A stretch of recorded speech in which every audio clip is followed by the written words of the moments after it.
Hello and welcome back to Let's Play Disco Elysium with me, Bring It On. Let's get that body out of the tree. Your race descent has temporarily halted, but you will fall again. Everard told you to help us get the body down from the tree. So it was. You bested me in race combat to reach my superior, then had him give me an order. I salute your cunning, enemy. I will go and remove the body from the tree with my bare hands. You're so noble, Measurehead. But while I am gone, someone must stand guard on the bridge. That someone needs to be you. Both of you. He turns to the lieutenant. Lieutenant, what if we don't want to do that? This is the uncomfortable result of not taking it on ourselves. I can live with a compromise. Listen to your little friend. He is wise in his childlike way. His mysterious race may yet prove fierce competition to my heroic haplogroup. Okay then, wait here while Measurehead goes. Babe, see that they stay here the whole time.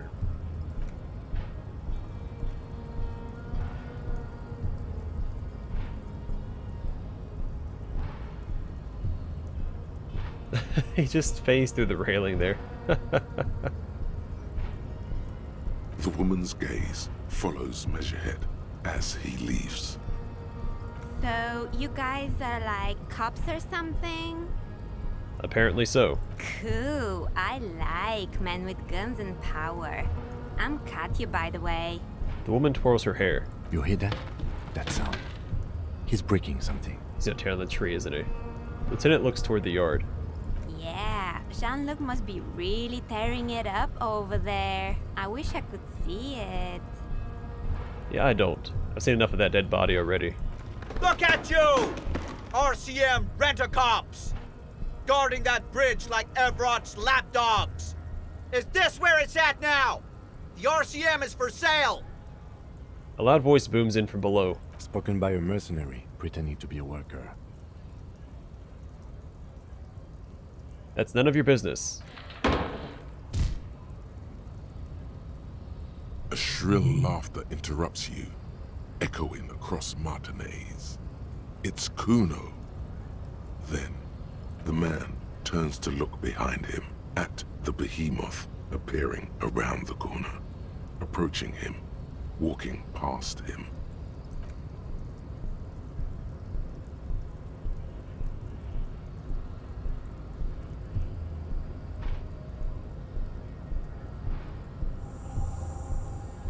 The corpse has been removed from the tree.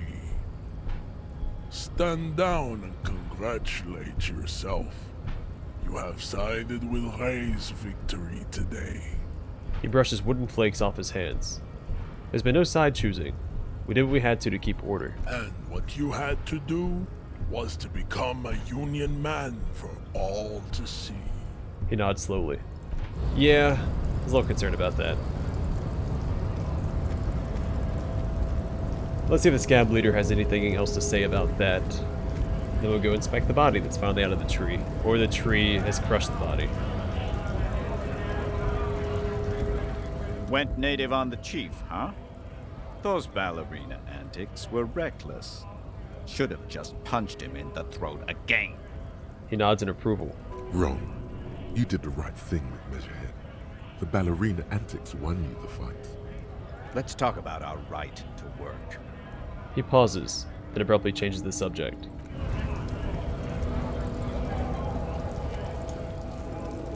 Alright, let's go check out the body. We finally got it down. I don't know how the crime scene fared with Measurehead's,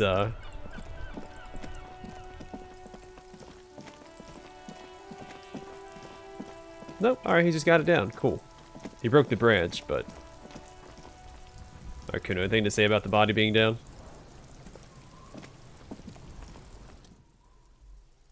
You missed a good show before.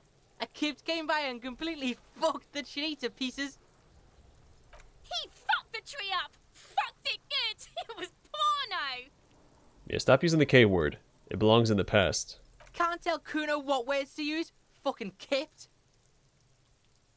He imbues the last syllable with a special kind of joy. What is this? A word museum?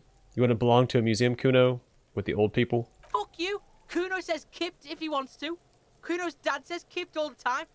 Kipped's a cool word. Kipped, kipped, kippity, kippty, kipped. Kippity, kipped, kipped, kipped, kipped. Gosh. Alright, the little one sputters. It's like a little engine has come alive on the other side of the fence. An engine that only says kipped. Kipped. Alright, shut it down, see. The cunt has business to do. He comes to an abrupt stop. Then he turns to you, victorious. Kuno doesn't fucking care. Alright. Alright, body. What's up? The corpse lies on the ground among the remains of an absolutely demolished pinewood branch. It's gently laid on one side. Well, it's down. Celebrate in a more reserved manner. Mr. Measurehead has done a good job. Nothing is too broken or compromised. The victim is ready for a field autopsy. The lieutenant nods approvingly. A field autopsy. Yes. 1. Investigation of the scene. 2. Initial examination of the victim. 3. Field autopsy. 4. Transportation of the body to the morgue. We are on number 3. He covers his nose and lists. The RCM's 4-phase murder scene processing manual. The fuck are they on about? Cop's gonna cut his shit up. Don't we have someone else for this? A doctor? No, you and I are detectives. The honorary rank of detective signifies our ability to handle the entire incident chain, from autopsy to cleanup to social work, everything. Wait. Honorary rank of detective. An honor and a burden attached to your rank once you've proven yourself able, usually after 5 to 8 years of field work. Mine is Lieutenant Detective. Yes, I feel like a detective. You are. Your station would not have assigned you on this case if you weren't. Now, The lieutenant adjusts his glasses and takes a deep breath. Well, first, what exactly is a field autopsy? come on, officer.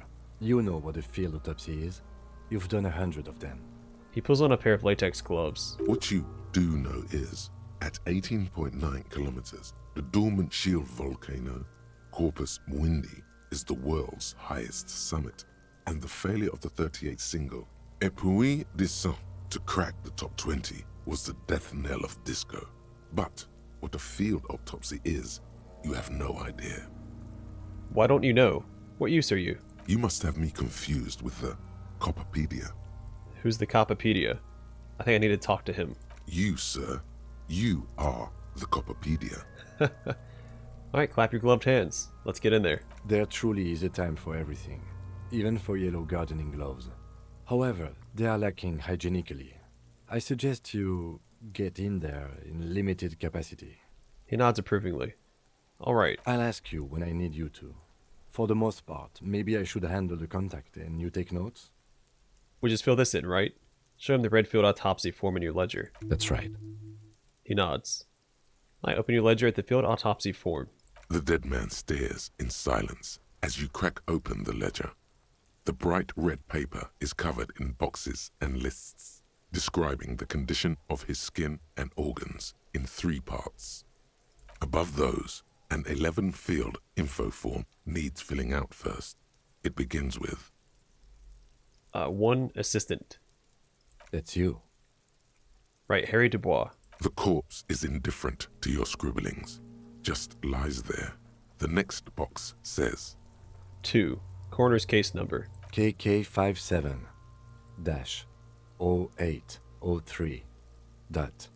KK57-0803.0815. Write it down. Next, 3, name. we've heard the nom de guerre, Lely. It's better than nothing. Write it down. Right, Laylee, nom de guerre. What's next? Date of birth? 4, date of birth. Nod. NA. 5, age. Roughly 50. Lieutenant corrects his glasses. dry 40. The damage is so extensive, it's better to err on the young side. I'm gonna write approximately 42. He nods. 6, Race. Mondial. Fair to olive-skinned, from the Isola of Mwindi. This is as vague as it gets. You might as well say whitish. Write it down. The pudgy mess of curdled meat looks neither mondial nor anything other. 7. Sex. Fucky, fucky! Little monster exclaims, energetically. Male. Pigs can have sex? Write male. Nor does he look male, with his pregnant belly and indistinguishable face. 8. Date of death. We're still going with March 4th. 51. Right. 040351. What else? 9. Body identified by is non-applicable. 10. Case number is the same as the coroner's case. He looks over your shoulder. KK 57 0503 0815 listens motionless, with the cargo belt still around his neck. Only one box remains. 11. Evidence of treatment. None. At least not after the initial examination. A strange word. Treatment. What exactly is treatment anyway? Interfering with the body's position or wounds post-mortem. I'm not so sure. Didn't the footprints look like he was carried over? They'd have to have incapacitated and carried him over. This man was more than a match for untrained dog walkers.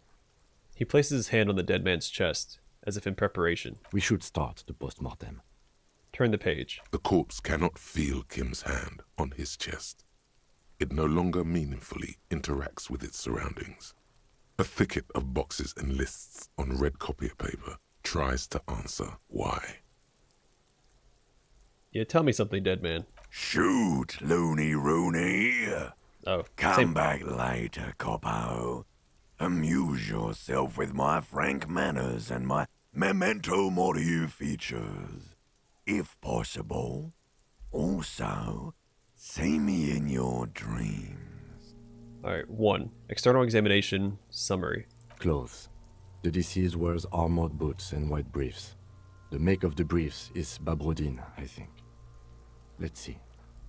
He begins, and he turns the body onto its side to check the underwear label.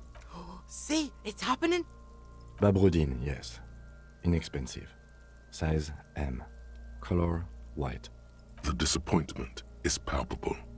The red-haired thing was expecting something more lurid. Write it down. The rest of the clothes have been removed post-mortem by scavengers in order to get to the victim's ceramic armor. Officers are in search of the missing pieces. Removal of the boots is left for processing. It would be clever of you to omit the boots altogether, sire. If you are to keep them for yourself, as you ought to, you have deserved them more than anyone else. When am I gonna get them? Patience. After the autopsy, before the body is taken away, there will be a window of opportunity. After the lieutenant has gone to sleep. I hope this has helped you, my liege.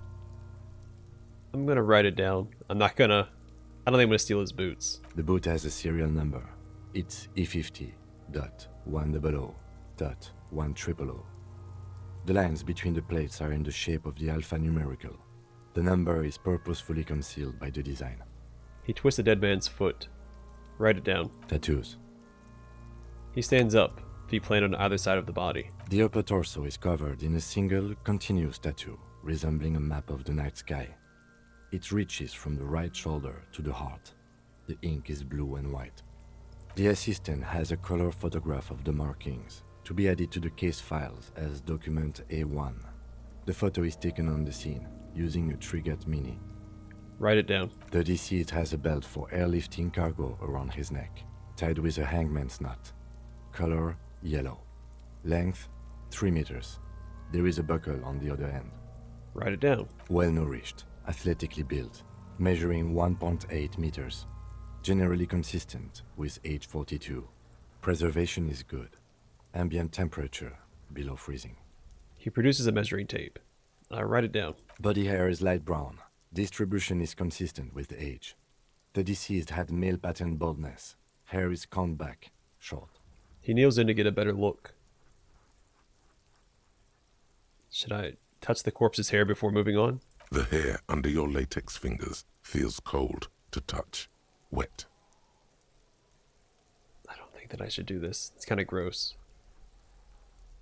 Now let's see what happens. Stroke his hair gently. The stench is suffocating. Strands of dark brown hair start sticking to the latex of the glove, like thread off a rag doll's head. All right, we're done. Write it down. Short, light brown, male pattern baldness. Lividity is consistent with hanging. The head is congested. Contusions are present on the head, chest, and thighs. Consistent with stones thrown post-mortem. Low velocity. Kuno's not gonna like low velocity. Fucking low velocity? You think Kuno doesn't know what you're talking about? Velocity was fucking max. The kid explodes. Talking shit about Kuno's velocity. In addition, there are bite marks on the face, scalp, and chest. Consistent with predation. Lieutenant pays no heed. Write down. Ligature mark.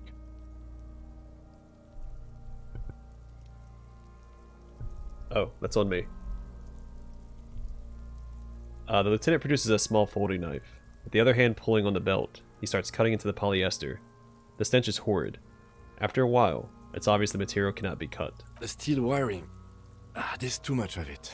We need to remove the belt so we can get to the ligature mark. He concedes, breathless. You got just the right tool for that. The chain cutters. Good thing we got these chain cutters. Pull out the rubber grip cutters. Always good to think ahead. Now, He points to the rope squeezing the dead man's neck. we need to cut the belt to see the ligature mark below. Carefully, with as much precision as you can. See, my pig is gonna fuck his head off. No, he ain't. Your pig's a boring fuck. C looks blasé. You look for a good spot to cut. The belt is equally tight around the whole circumference of his neck, swelling over the edges like white bread rising from the yeast. I really hope I don't fail this one. Cut the belt off. After some deliberation, you sink the cutters into the knot tying the belt together. You squeeze the rubber handles together, sweat forming on your brow. Press down. Snap. The knot is slashed. Another cut and the belt falls apart like a flower bouquet, revealing the dead man's neck and the dark red ligature mark around it. The rope rises to a point, leaving a gap in the ligature mark. The suspension point is in the back of the neck. Lieutenant is kneeled closer, running his finger along the dark red groove, until there's a gap. As it ought to. This is where its grip on the curdled meat is gentlest, pulling up. Hemorrhaging is observed on the skin, above and below the ligature mark. The mark is well pronounced, consistent with a drop from 1 or 1.5 meters. Write it down. Chest is intact. Normal contour. Abdomen is protuberant. Pelvis intact. Genitalia. He presses down on it, then he pulls down the man's underpants. No! It's gonna happen, see? I fucking knew it! Genitalia is male and unremarkable. No evidence of injury. Inspect the genitals. The dead man's penis is average-sized, congested from the downward collection of blood. The testicles are uneven in length, hanging underneath. The genitalia is greenish. Marbling is present around the crotch. Alright, write it down and move on. Back is symmetrical and intact. Upper and lower extremities are intact, but asymmetrical. There are combat injuries on the right hand, thigh, and hip. He struggles to turn the corpse on his side. Bullets have bitten little pieces out of him. It must have been excruciating, especially the hip. Before you is a temple of pain that knew little tenderness in life. In addition, I see smaller, residual scars, too numerous to count, covering about 30% of his skin. From wounds sustained over 2, maybe more decades, dispersal and accumulation indicates long and active combat duty. Alright, write it down. Last item, hands. He takes the man... excuse me. He takes the man's right hand in his, inspects it, then moves on to the other hand. Yeah, pick up the hand. His flesh is cold, I see. Pleased to meet you. Where are you from? And what's your name? My name is... I'm only fucking with you. I know where you're from. From Cappadocia. And your name is Il Kobo. What can I do for you, Il Kobo di Cappadocia? Pleasure's all mine. Or mine, not mine. Tell me, are you a temple of pain and a stranger to tenderness? You get me, Kobo. I feel like you were once for tenderness and kisses yourself. But then shit went south. And now, you're ahead of even me on the pain front. We should do this more often. Be close like this. I mean... Hands are clean. No sign of injury from struggling. The dead man's fingers slip from your hand, cold and sausage-like. Were we expecting any? I was. Maybe I'm just not seeing them. Honestly, this stench is making it hard for me to think at the moment. Write it down. Ooh. That's all for the external. Well done. What next? He turns to the side to breathe. It's not enough.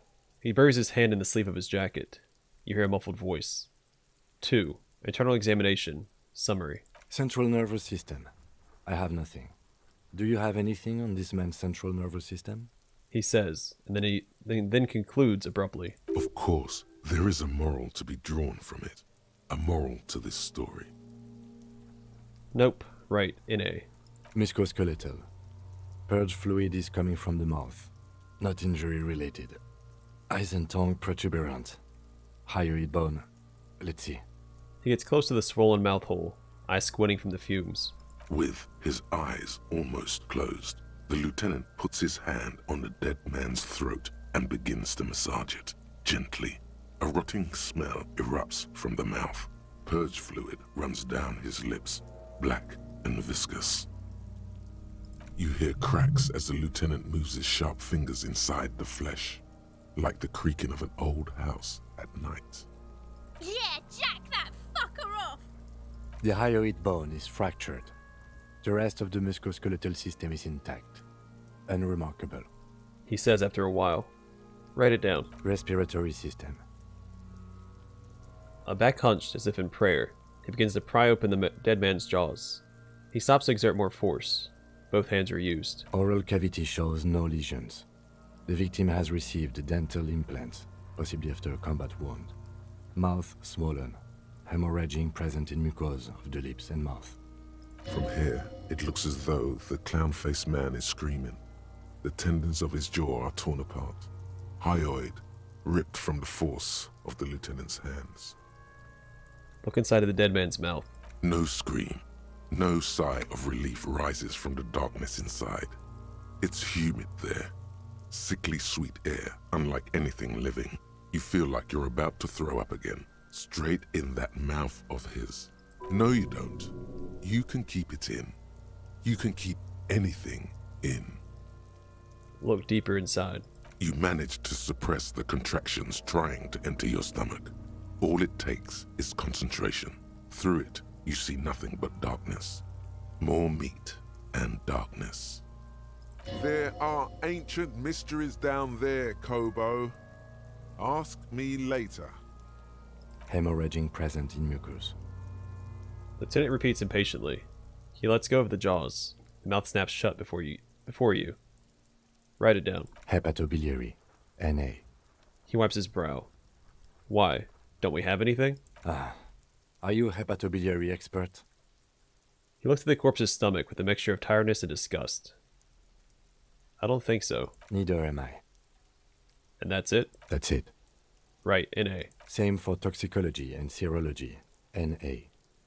Both? Unless you have untapped reservoirs of knowledge there. The completionist in me wonders if there's something we could still do. Like a toxicology screening? At this stage, I doubt processing will find anything, even if he was brimming with cocaine. But still, you should add a request. He looks at the monster. Brimming with cocaine.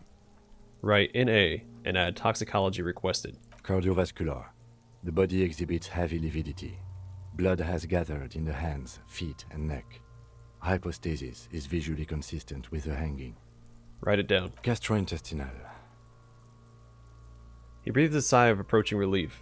This is the last field on the list. He looks around, to the ground, the pool of feces there. Digested semi-solid food in stomach. Voila. Then, he touches the corpse's bloated lower abdomen, briefly. Write it down. Amid the voila. What's next on the list? 3. Description of injuries. Summary. Let's see. We have bite marks, contusions on the head and chest, and a ligature mark encircling the neck. You'll need 3 fields. Leave a 4th one too. He tilts his head. 1. Bite marks. Head, chest, and scalp bite mark injuries. Predation by birds has caused damage to the body. Odontologist does not need to be consulted. He nods. Write it down. And your opinion, officer? Beneath the description, there are 2 boxes waiting to be ticked. A. Opinion. Fatal injury. Am I writing the opinion for what I think the bite marks are from?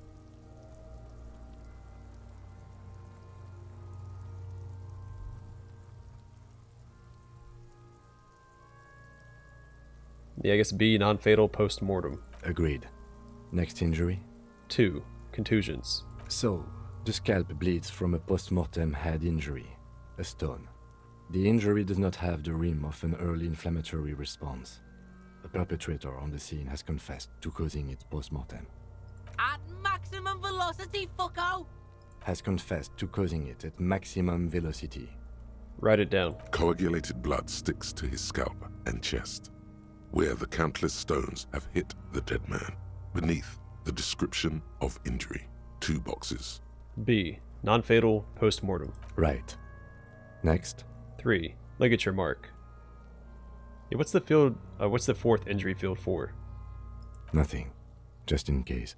Alright, 3. Ligature mark. Finish the autopsy. A dark red abraded ligature mark encircling the neck, with a gap on the nape measuring, let's say, 7 centimeters.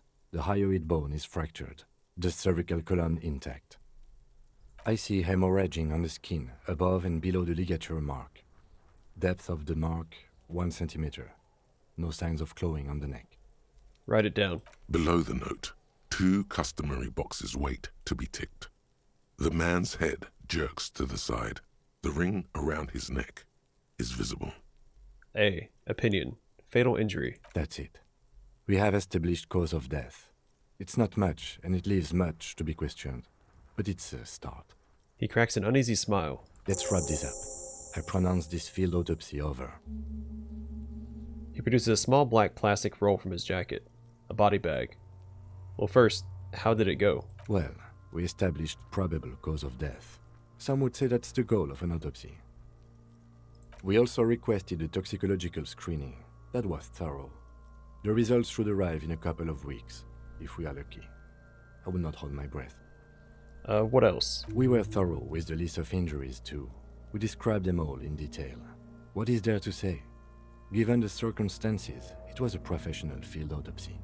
Oh yeah, well done, Master Detective. Maybe a drink is in order? What now? I need a copy of that autopsy form. Then I will drive him to Faubourg. Rip out a copy of the autopsy pages. For processing.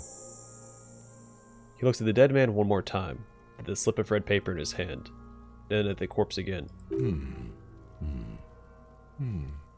I'm sure we didn't get everything. There's always something. Why is my perception so low? Establish probable cause. Did I not do that? Well, 8% chance, let's try it. Search the body one more time, thoroughly.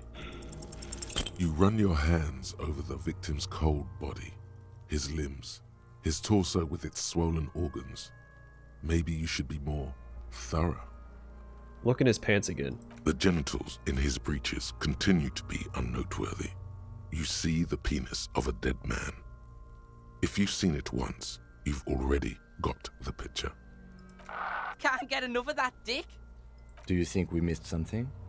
You can't shake the feeling that there are more secrets concealed in the flesh before you. Yes, there's something we're not seeing. Okay, well, we are in livor mortis here. He is disintegrating. We need to refrigerate the body if we want to conduct another examination, and we need to do it fast. Okay, where do we find a fridge for the body? Hey, wasn't there a giant ice bear sarcophagus below that building? He points toward the commercial area. Why, yes, there was. Oh, sorry, a wide smile appears on his face. Did I read that? I don't know. Now, detective, I've rarely been disappointed by the size of a giant ice bear fridge, but I think we should still take a look at it first. Make sure it's big enough before we carry him over. Let's move. With every hour, whatever we are looking for in the deceased will become harder to find. He closes his notebook and cracks his neck. Alright, so I have a couple of skill points to allocate. I will probably off camera go through and look at all my checks and see what would be worth investing in. Because I don't have any new thoughts yet. So there's no reason to, I mean, some of these suck. Like the -1 to logic here. -1 to encyclopedia, stuff like that. But I think volition is what I'm interested in putting a point into, and conceptualization. I remember what that check was with the girl outside the bookstore.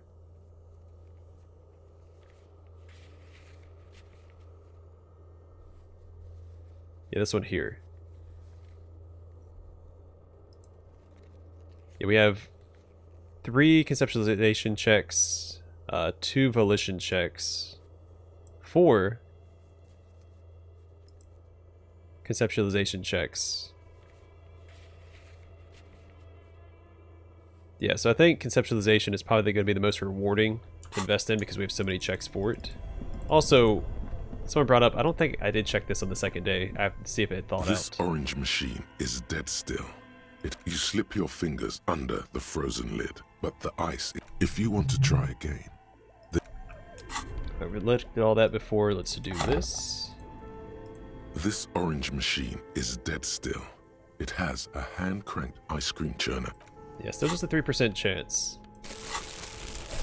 Alright, let's check out the bear fridge.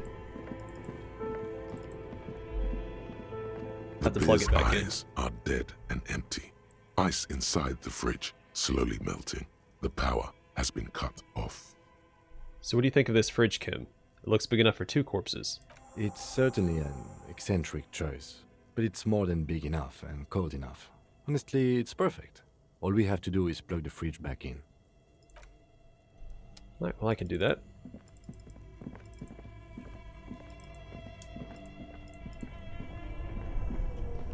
Both cables are unplugged from the breaker box. Plug in the black cable. Somewhere, a machine hums along with the current, happy and contented. Was that the, hope that was the bear cable. The bear's eyes are dead and empty. Nope. That was the wrong one.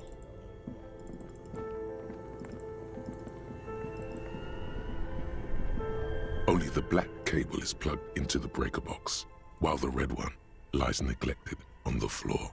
I plug in the giant red cable. A giant electric mammal awakens. The dead body is going to be safe in the embrace of its cold innards. Great. The owners of this building will just have to keep paying for the electricity sucked up by this monstrosity a little longer. Let's return to the fridge. I'm gonna unplug the black cable first. Something close to you dies with a soft electric purr. Why did you do that?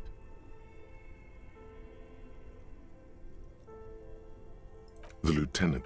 Same one. Same answer as last time.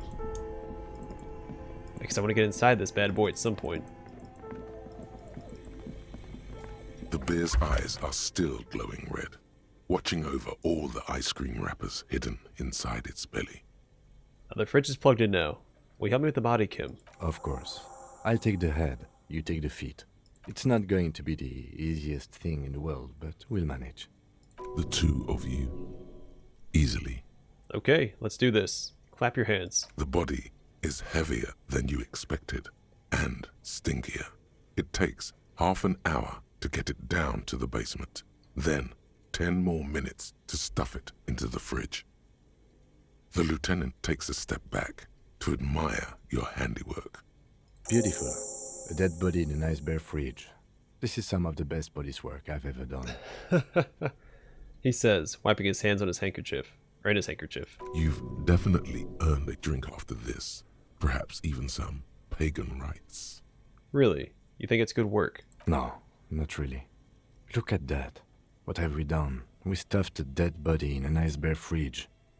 This story does not leave this room.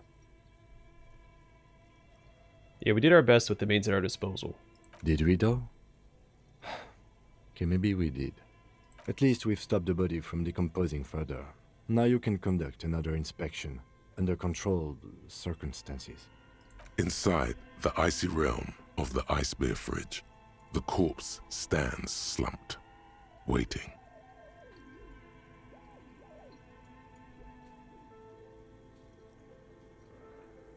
We have a decent perception. Do I have anything that's reducing my perception?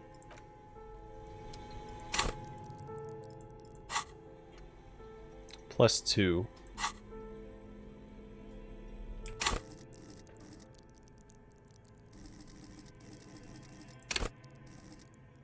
Nope, just +2 across the board. Alright, well, maybe it's worth putting points in perception then. I don't know. I still think conceptualization is going to be the most rewarding of the skills because of how many checks we have.